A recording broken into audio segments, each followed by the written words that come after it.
తదుపరి వృషభ రాశి.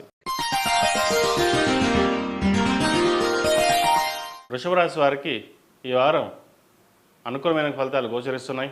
వృత్తి ఉద్యోగాల్లో మంచి మార్పులు చోటు చేసుకుంటుంది. విదేశీ యానం కోసం ప్రయత్నిస్తున్న వారికి, అక్కడ ఉద్యోగం కోసం ప్రయత్నిస్తున్న వారికి ఈ వారం ఉద్యోగం వచ్చే అవకాశాలు గోచరిస్తుంది. నలుగురిలో మీ మాట నెగ్గించుకోవడానికి ఎంతో శ్రమిస్తారు.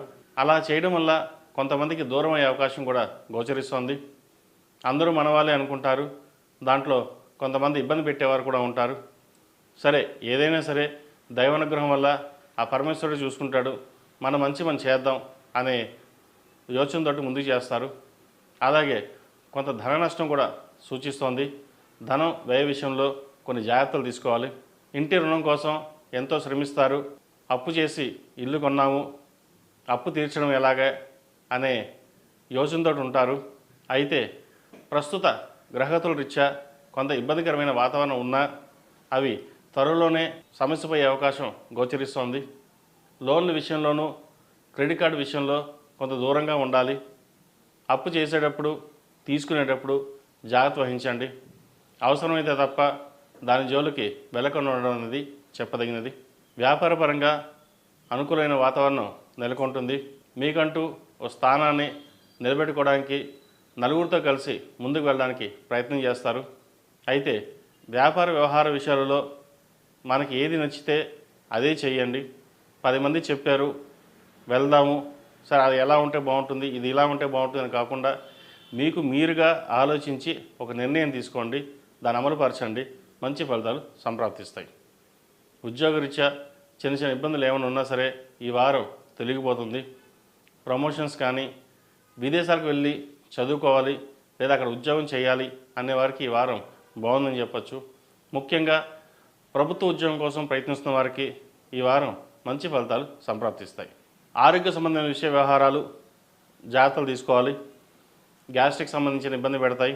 సివిల్ కాంట్రాక్ట్లో ఉన్నవారికి, real estate, chartered accounts, software, చిరు వ్యాపారస్తులకు ఈ వారం అనుకూలంగా ఉందని చెప్పవచ్చు.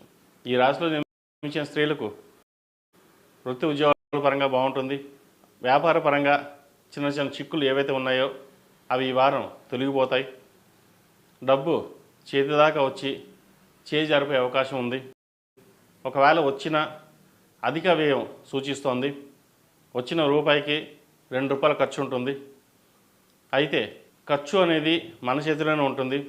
ఎంతవరకు ఖర్చు పెట్టాలి, ఎలా ఖర్చు పెట్టాలి, ఏం ఖర్చు పెడితే బాగుంటుంది అనేది మొత్తం మన మీద డిపెండ్ అయి ఉంటుంది. కాబట్టి వ్యవహార విషయాలలో అవసరమైతే ఖర్చు పెట్టండి, లేకపోతే పొదుపు చేయడం అనేది ఎంతో చెప్పదగిన విషయం. అలాగే సంతాన సంబంధించిన విషయ వ్యవహారాలు అనుకూలంగా ఉంటుంది. సంతానాభివృద్ధి బాగుంటుంది. అయితే జ్యేష్ఠ సంతానం యొక్క ఆరోగ్య పరిస్థితి చిన్న చిన్న ఇబ్బందులు పెట్టే అవకాశం ఉంది. కాబట్టి వాటి విషయంలో కొన్ని జాగ్రత్తలు తీసుకోవాలి. విద్యార్థులకు ఈ వారం అనుకూలంగా ఉందని చెప్పచ్చు. ముఖ్యంగా విదేశాలకు వెళ్ళి చదువుకోవాలనుకునే వారికి ఈ వారం బాగుంటుంది. విదేశాల్లో ఉన్నవారికి ఉద్యోగంలో కొన్ని మార్పులు చోటు చేసుకునే అవకాశం ఉంది. నూతన ఉద్యోగం వచ్చే అవకాశం కూడా లేకపోలేదు. అయితే వచ్చిన అవకాశాన్ని నలుగురితో చర్చించి సంప్రదింపులు జరిపి అవసరమైతే ఉద్యోగం మారడం లేదా ఉన్న చోటే ఉద్యోగం చేసుకోవడం చెప్పదగిన విషయం. ఈ రాశిలో జన్మించిన వారు ప్రతిరోజు ప్రతినిత్యం జిల్లేడు ఒత్తులతో గణపతికి ఆరాధన చేయండి. ప్రతిరోజు ప్రతినిత్యం గురు స్తోత్రాన్ని పఠించినట్లయితే మంచి ఫలితాలు సంప్రాప్తిస్తాయి. అష్టములుగా గుగ్గులంతో ధూపం వేయండి. ఇంట్లోనూ ఆఫీస్లోనూ ఏదైనా నరదిష్టి ఉంటే పోతుంది. చిన్న చిన్న ఆటంకాలు ఎదురైనా కూడా అవి ఈ వారం సమస్యపోయే అవకాశం గోచరిస్తోంది. ఈ రాశి వారికి కలిసొచ్చే సంఖ్య 5, కలిసొచ్చే రంగు స్కై బ్లూ. ఏదైనా వ్యవహారం మొదలుపెట్టేటప్పుడు శుక్రవారం కానీ బుధవారం కానీ ప్రయత్నం చేయండి, మంచి ఫలితాలు సాధిస్తారు. తదుపరి మిథున రాశి.